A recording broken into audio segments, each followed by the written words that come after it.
This podcast contains adult themes and language, and some of the things that we discuss may be disturbing to some listeners. In this podcast, we discuss sexual assault, torture, race, and murder. Listener discretion is advised. Please take care of yourself.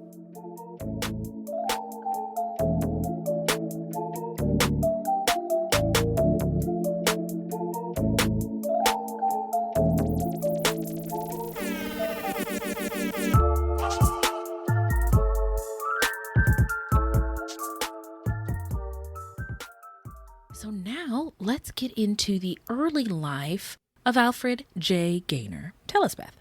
So Alfred Gaynor was born on December 10th, 1966, in Springfield, Massachusetts, to John and Plushia Gaynor.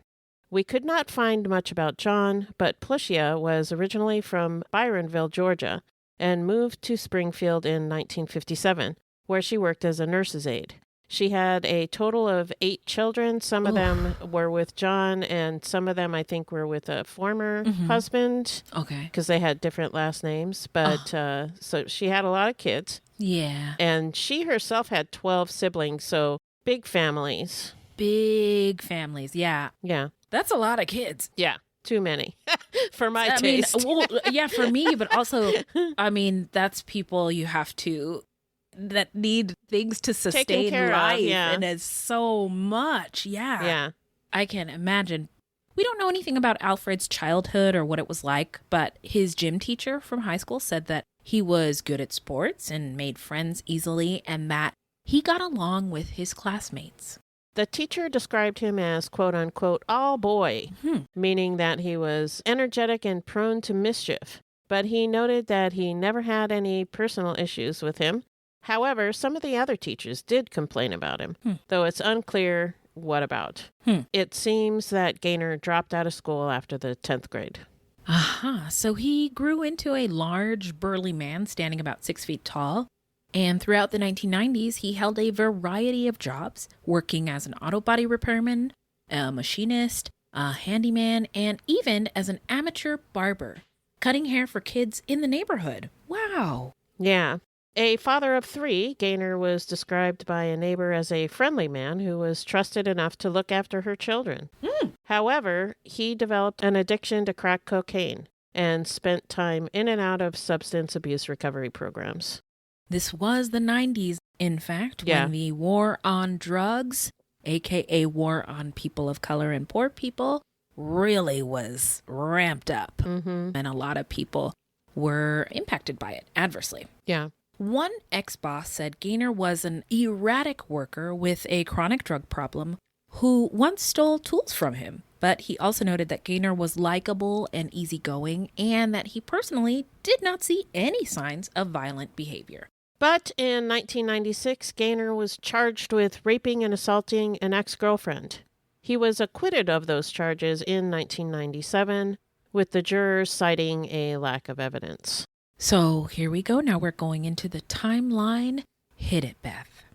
According to court records, in the 1990s, the Worthington Federal Street section of Springfield was an area known for sex work and crack cocaine. Gaynor's brother later said that he drove Alfred Gaynor to that neighborhood several times, and that Gaynor had divulged to his brother that he had anal intercourse with the women that he met there. Thanks for that info, bro. Yeah, I would say TMI. TMI. But it's interesting that, you know, his sexual history was dug into after this case, and people found this, you know, information. And right now we've got Sean P. Diddy Combs on trial, and people are digging into his sexual background, and it's just interesting to see how the kinds of things the that they'll divulge. that people not depravity, but everybody's got kinks, right? I'm not here to kink shame. And so I guess what I'm getting at is there's nothing wrong with the fact that what's wrong is he ended up killing people and stealing, right? But having sexual kinks is not a bad thing. And that's all I'm trying to say. No, my thought is like, why is he talking about it? But maybe these brothers talked about that kind of stuff. I don't know, but it just seems weird to me. Yeah. But I'm not a man, so. That's true. I'm not either. Yeah. I guess we'll never know. Nope. What that's about. But TMI, I think, is an appropriate response, at least for me and Beth. But Gaynor was known also to frequent a crack house on Maynard Street where crack cocaine could be obtained for cash, goods, or sex.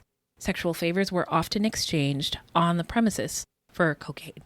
In April of 1995, Vera Hallams, a 45-year-old mother of 5, became Gaynor's first known victim when she allowed him to sleep at her apartment because he had no place to go. In return, he killed her. Her body was found in her apartment tied with electrical cords. She had been beaten and strangled to death. Over a year later, on July 11th, 1996, police discovered the bodies of 20-year-old Amy Smith and her 22-month-old daughter, Destiny, inside their apartment in Springfield.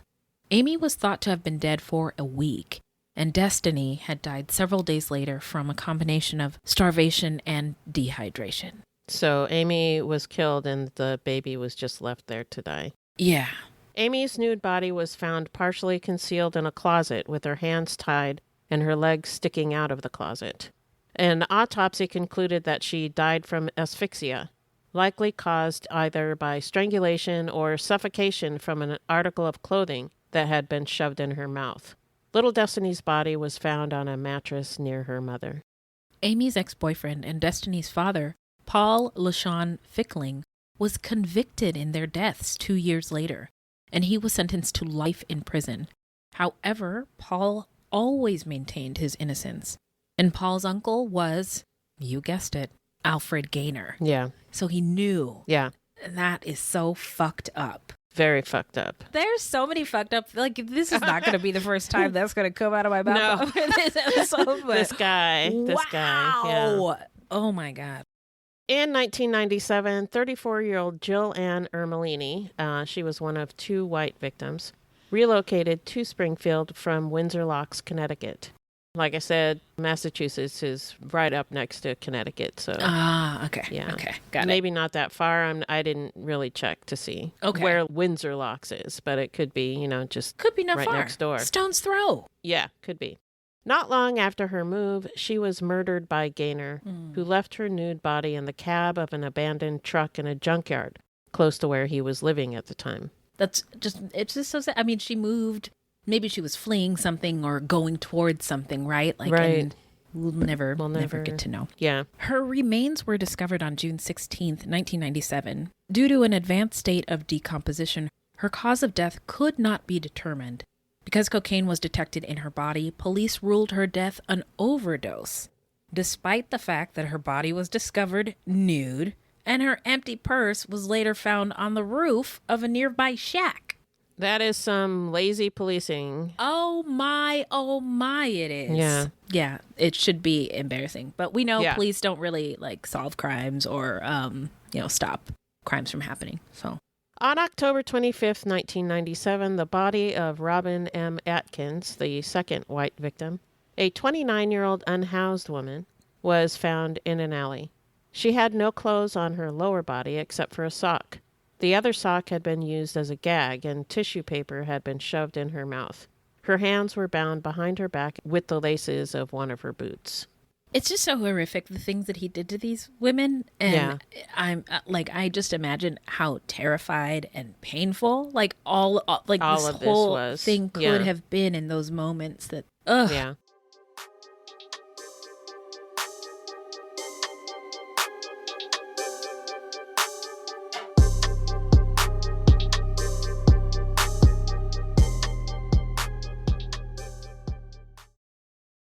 So Gaynor was a friend of Robin's family, and they had known him for almost a decade. One relative later said that Gaynor never expressed hatred towards women or anything like that. Yeah. On October 31st, 1997, at about 10 p.m., Joanne C. Thomas, 38, put her 2 children to bed in their second-floor apartment on Worthington Street. Sometime between midnight and 12:30 a.m., a first-floor tenant heard a scream of pain, followed by a thud from her apartment. Joanne's son discovered her body on the living room couch after he awoke at 7 a.m. on November 1st. Her naked body was covered by a blanket, and a towel had been placed over her head. Her hands were bound behind her back. She had been sodomized with a flower vase. An autopsy revealed that death was caused by asphyxia due to manual strangulation. Gaynor's thumbprint was later identified on a broken ashtray found in the living room, and his palm print was identified on a hair gel container. On November 15th, 1997, Gaynor sexually assaulted and murdered Yvette Torres, a 33-year-old mother of 2. The two had grown up together in the same neighborhood, and she was considered a close family friend. After he murdered Yvette, he stole video games belonging to her 11-year-old son. What? And sold them to buy crack cocaine. Oh my fucking And it God. was not only that, it was that same son who discovered his mother's body wearing only a shirt and slumped against the bathroom door. Yeah, this guy's fucked up. Yeah. And by the way, Beth, like, I researched cases not as, I guess maybe not as thoroughly as you do, but some of the facts that you're spitting to me, I didn't know. That it was the same son who found her, and that those were the video games. Yeah. I just don't even know I don't know what to say. So despite witnesses reporting that Gaynor had been seen with Yvette shortly before her death, like Jill Ann Armelini, because she had cocaine in her system, police concluded that she had died of an overdose and no investigation was opened. More lazy policing. Yeah. Messy hoedness for sure. In late January 1998, 38-year-old Loretta Daniels vanished after being seen with a man. A mother of 3 and an employee at Springfield Wire Company, Loretta was a petite woman, standing just 4'11", and she was affectionately known to loved ones as Little Bit. I love that the hood called her Little Bit. Yeah. So when she failed to return home, her family grew concerned and began searching for her. One of her sisters, who shared a bank account with her, checked the account and found that no money had been withdrawn. Shortly afterward, the family filed a missing persons report. On the morning of February 2nd, 1998, around 9 a.m., the partially clothed body of Loretta Daniels was found in a narrow alleyway near the State Street Post Office in Mason Square, just a few blocks from Maynard Street in Springfield. A man passing by discovered her body. Her sweatshirt had been pulled over her head, exposing her upper body, with her arms stretched above her. A sock had been forced into her mouth. An autopsy later determined the cause of death to be manual strangulation. Another passerby, a minister, respectfully covered her body. Her family learned from a news report that a body had been found. They went to the scene and confirmed that it was her. The positioning, the souvenirs, the knowing these people, being family friends, as we move along, it was gross from the start, but it just gets worse and worse. Yeah. This is really horrifying. And wow. Okay, so on the evening of February 11th, Rosemary Downs was found dead in the bedroom of her apartment, located just a short distance from Maynard Street. Her body was discovered by her 25-year-old son. Rosemary had recently completed her nurse's aid certification and was actively looking for work. Known for her vibrant personality, she enjoyed cooking, reading the Bible, and solving crossword puzzles. She'd recently reunited with a daughter she had placed up for adoption at the age of 15, and the two had begun to build a relationship, which is so beautiful. Yeah. Rosemary was also a grandmother, and her family described her granddaughter as her heart. Oh, that's sweet. Yeah. There were no signs of forced entry. Her clothing had been pulled up around her head. The night before her death, Rosemary had been seen with Gaynor on Maynard Street. Investigators later identified Gaynor's palm print on a ceramic coffee mug found on a dresser in her bedroom. An autopsy revealed signs of strangulation. However, the cause of death was asphyxiation due to a sock lodged in her airway. So that's something he liked to do, is shove things in people's down people's throats. Down women's throats. Yeah. It's to silence them. And sometimes kill them. Yeah. Awful. Just a few weeks later, on the night of February 18th, 1998, around 11 p.m., Gaynor, 37-year-old Joyce Dickerson, PA, and another woman visited the Springfield home of a third woman, where the group smoked crack cocaine. Gaynor was familiar to Rosemary's family, as their families lived in the same neighborhood. After running out of crack, they set out to find more. Joyce had a pair of gold Mickey Mouse earrings they attempted unsuccessfully to sell. At one point, they drove to Hollyoak in Joyce's car. Upon returning to Springfield, Joyce drove off with Gaynor in the front passenger seat. She was never seen again alive. The following day, on February 19th, Joyce's teenage daughter filed a missing persons report with the police. The teenager had walked around the apartment complex and discovered her mother's car, but it was not parked in the usual place, and it had been ransacked, the keys left on the floor, and the doors had been left unlocked, and they found blood smears inside the car. Now we are going to get into the investigation and the arrest. So authorities said that the crimes were very similar, and they suspected that a serial killer was at work. Several of the women were tightly bound. Some had socks or other objects jammed into their throats. The rapes involved violence that went beyond sexual gratification, and the women were usually sodomized. An FBI profile was completed. It described the killer as a man around 30, local to the area, and outwardly unremarkable, possibly even dull. He was likely black, familiar with the victims, and well integrated into the community. Someone the women would have trusted. When I heard the profile, I was like, wow, they really do a good. They really know their stuff. They kind of did. They kind of nailed it on this one. Yeah. Yeah, they did. So in early 1998, people in the city were terrified. Mace permit requests soared. The police chief held community forums, a special task force was launched, and the mayor promised unlimited overtime for detectives hunting for the serial killer. Police caught a break when investigating Joyce Dickerson PA's disappearance, when they learned the name of the last person to be seen with her, 31-year-old Alfred Gaynor. They immediately placed him under surveillance, hoping that he would lead them to Joyce. On March 11th, 1998, Joyce's naked and frozen body was found in some bushes adjacent to the abandoned building on East Columbus Avenue in Springfield. An autopsy revealed that her death was caused by manual strangulation. On March 16th, 1998, police learned that Gaynor had pawned Joyce's gold Mickey Mouse earrings and her wedding ring for $12 on February 20th, 2 days after she had disappeared. DNA found on Joyce's body linked Gaynor to her death, along with the deaths of Joanne Thomas, Loretta Daniels, and Rosemary Downs. Fingerprints also played a significant role in identifying Gaynor as the perpetrator. Matches were found on several different crime scenes, corroborating other forensic findings and witness statements. That's good police work. Yeah. It only took them several years. Some witnesses reported seeing Gaynor in the vicinity of crime scenes around the time of the murders. So, were you gonna say something? No, go ahead. I was going before my time. Go ahead. Oh, you were so excited to get into the trial. So let's get into the trial. Tell us, Beth. Tell us what?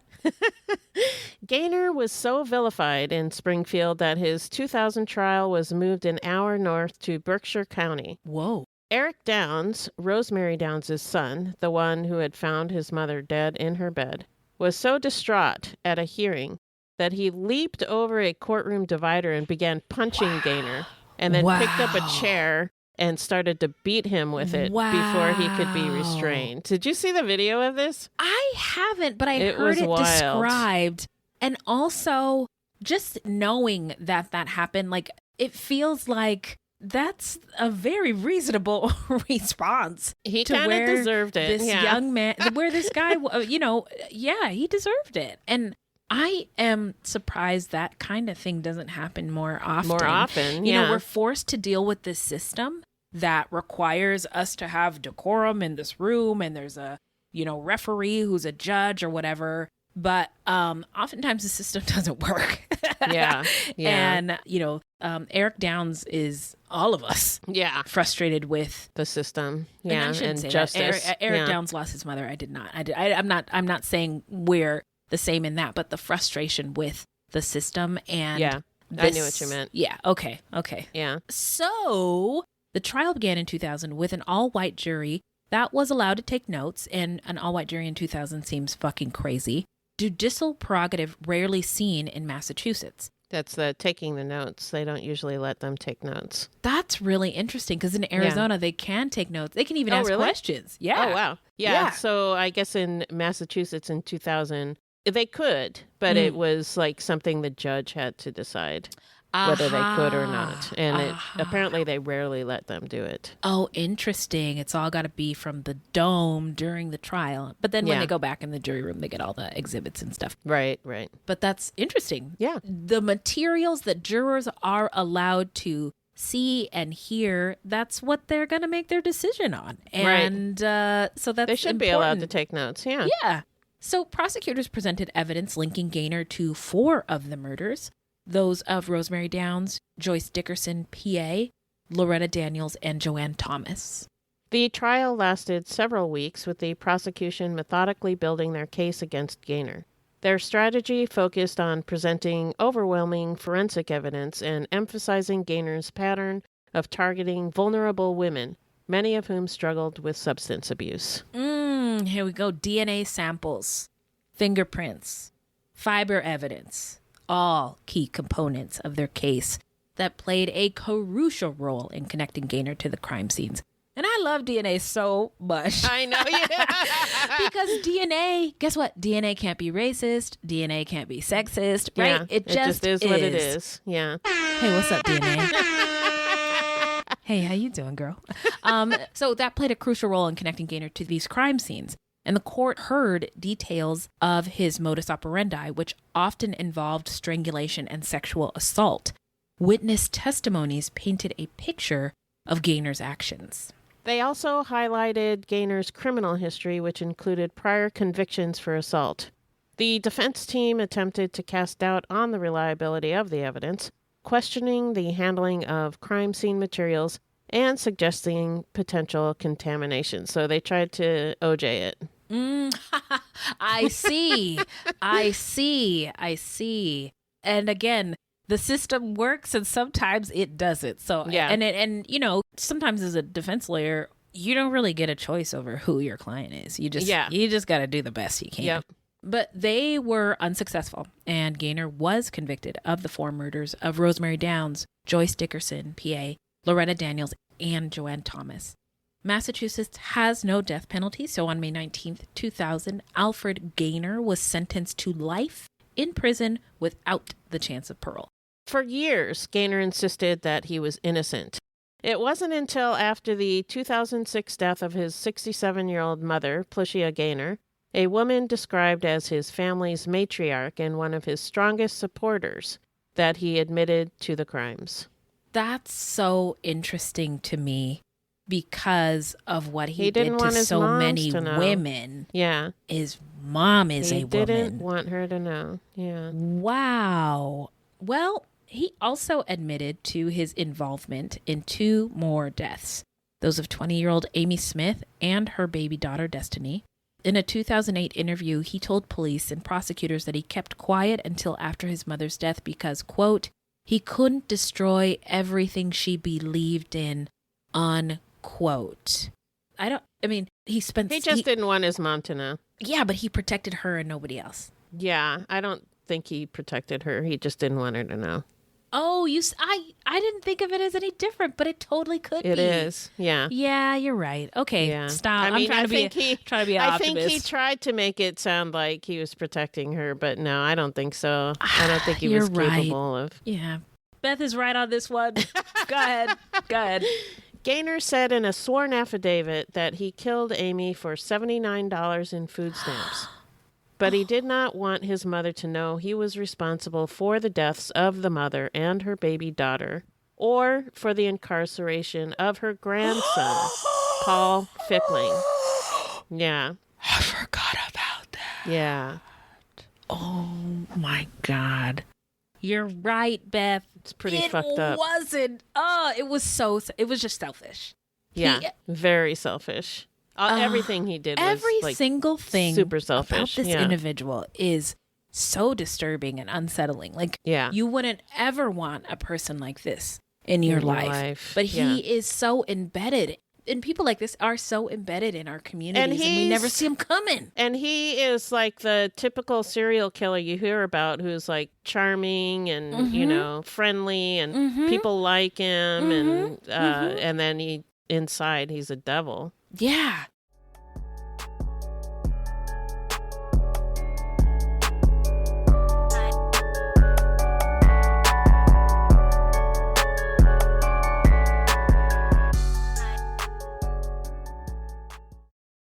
And it's not until later, after everybody was like, what happened, that we learned from the gym teacher or the brother. He said this kind of thing. Oh, he would, you know what I mean? Like you can't see it until you have the benefit of retrospect. And, you know, sometimes you never will see it. Yeah. And that's weird. Most horrific part. Yeah. Yeah. Well, great. This has been so much fun.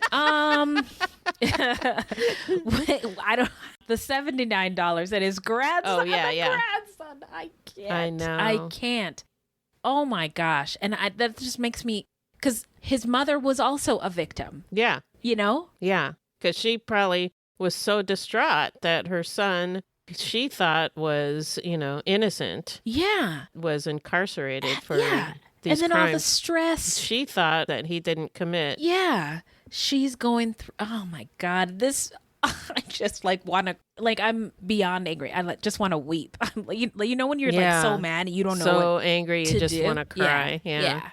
So he claimed that he was sorry for what he did and that his actions were fueled by an addiction to crack cocaine and alcohol. At a 2009 hearing, he said that he took so long to confess because, quote, I was embarrassed and I didn't want it to appear that I was a monster. But I came to the conclusion that I am, unquote. Yeah. Whoa. That's the only honest thing he ever said. Wow. Yeah. I mean, I was going to be like, no shit, Sherlock, but I'm like impressed that this is the truth. Yeah. At some point, Jill Ann Ermelini and Yvette Torres's deaths were reclassified as homicides, finally. Mm-hmm. And in 2010, Gaynor confessed to their murders and those of two other unsolved murders for which he had been a long-time suspect, those of Vera Helms and Robin Atkins. Gaynor was then sentenced to 4 more concurrent life sentences for these crimes. The families of the victims, including the women's collective 16 children, by then teens and adults, vacillated between relief to see him held accountable and anguish over learning the details of their deaths. Jill Ann's mother Janice said, quote, "Some people are just evil through and through. When he finally confessed, I felt like a weight was removed from my shoulders. But that day in court, when I heard the gruesome details, it's different. There's no peace. It goes through my mind constantly," unquote. Jose Torres said of his sister Yvette, quote, "We live with her death every day. The pain is still there, and at sometimes it's unbearable," unquote. So, where are they now? Tell us, Beth. Gaynor is currently being housed in the Massachusetts Correctional Institution in Norfolk. Based on Gaynor's confession, Paul LaShawn Fickling was granted a new trial. He ultimately accepted a plea deal, pleading guilty to manslaughter. That's absolute straight bullshit. They were alleging that they did it together, which we'll get into it, yeah. Okay. The agreement carried a sentence of 19 to 20 years with credit for the 14 years he had already served, making it a less risky option than going to trial and potentially facing a life sentence. Right. He had given up enough time. I don't know what I would do in that situation, but that is what he did. And as part of the deal, he had to admit, quote unquote, admit involvement, which he did.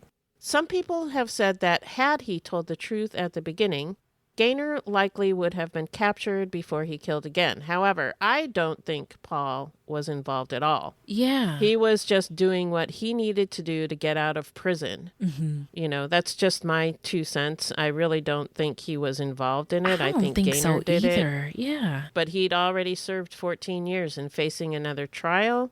And, you know, being found guilty again, he would, spend the rest of his life in jail. Oh, my gosh. Yeah, no. Yeah. What a difficult decision to be faced with. Yeah. It's an impossible one. In 2017, Joanne Thomas's mother, Catherine Thomas, was recognized by the city council for her exceptional service to both her church and the Springfield community. The occasion also gave her a long-awaited chance to express her gratitude for the community's support following her daughter's tragic murder. According to the proclamation, Catherine had volunteered at local election polls, stepped in to raise her grandson and granddaughter after her daughter's death, and served as president of Church Women United, a group dedicated to the empowering of women of all faiths to promote social justice locally and around the world. She sounds like an amazing woman. She sure does. So now Beth and I are going to talk to y'all about our thoughts about this case. What, Beth? What? What the what?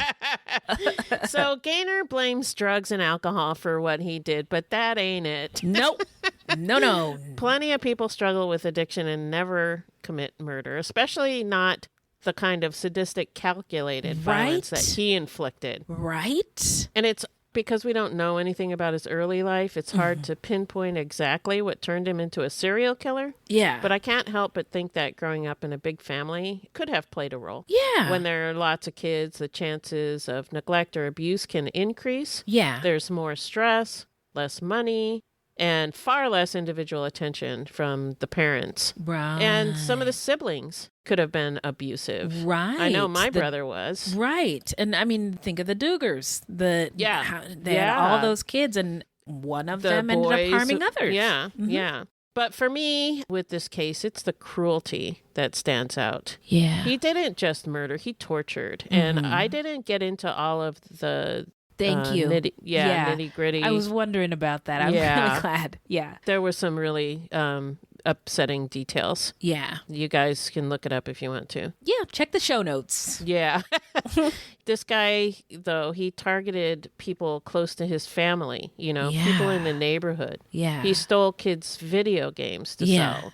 Left a baby to die of starvation. Yeah, like and what the? Dehydration.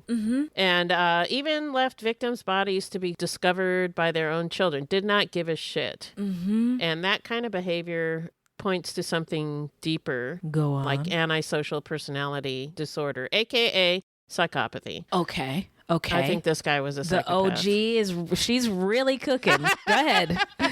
Go ahead. I also have to say this story hit me pretty hard because of how deeply sadistic he was. Yeah. It's not just about the violence. It's about how he enjoyed the suffering of other people. Yeah. And that's to me what makes it so disturbing. Yeah, I'm so glad you said that because I was racking my brain over how to articulate all of that. Right. Yeah. And I could not agree more. It was, he must have really enjoyed witnessing and experiencing and having control over the suffering of others, which is terrifying. It's terrifying that another human person is capable of that. Yeah, I know. Yeah. And in particular, the harm against the most vulnerable women. Yeah. Women of color, poor women. And a baby? Yeah. His nephew's ex-girlfriend, Yeah. And Beth, I thought that he wanted to protect his mom. And I'm really glad we had this discussion because I don't know if we hadn't talked about it, if I would have come away with how I think now, which is he did not give a shit about anyone. It was sort of, so I thought he didn't want to tell his mom. He didn't want to confess because he loved her so much. And she was like his rock. And that was really just an excuse, I think. And I was also frustrated that there were a lot of bodies over a long period of time. Yeah. And they had a lot in common, these women. And they had a lot of information. He was seen with several of them. Yeah. And because of who they were, what they were doing, their deaths were not worthy of investigation, which is so frustrating. Also, everybody knows this. I love DNA so much because it's super objective. Again, DNA can't be racist. DNA can't be sexist or classist. It just is. As far as true crime goes, it just is. It's leveling the playing field. I see it as doing that. And I just love it so much. I cannot agree more. The cruelty, The cruelty, though, cruelty, so many mothers, when you take a mother out of a home, like the whole family falls apart. The whole family is adversely impacted. It's like a literal hole. The foundation could collapse on this family without a mother. And he did that to a lot of families and a lot of children. And it just, I feel so bad if I take a parking space from a woman with kids. Like, what? And Gaynor is just one man, and he inflicted a lot of damage. But I really do think that there's some systemic issues that perpetuated, I think, the harm on these victims by having their crimes go uninvestigated for so long, leaving their families in the dark for so long and without justice. So I think, systems like racism and sexism and classism are also systems that should be on trial too, because they didn't have, as well as, policing, all the isms should be interrogated. Lastly, to all the victims, rest in paradise, and to the loved ones and the children and the communities, just our hearts go out to you, and we wish for continued healing and repair and, justice, whatever that looks like for them. Right. Beth, where can the people find us? Our website is fruitloopspod.com, and we use Fruit Loops Pod for all of our social media. This is a weekly podcast, and new episodes drop every Thursday. So until next time, look alive, y'all. It's crazy out there.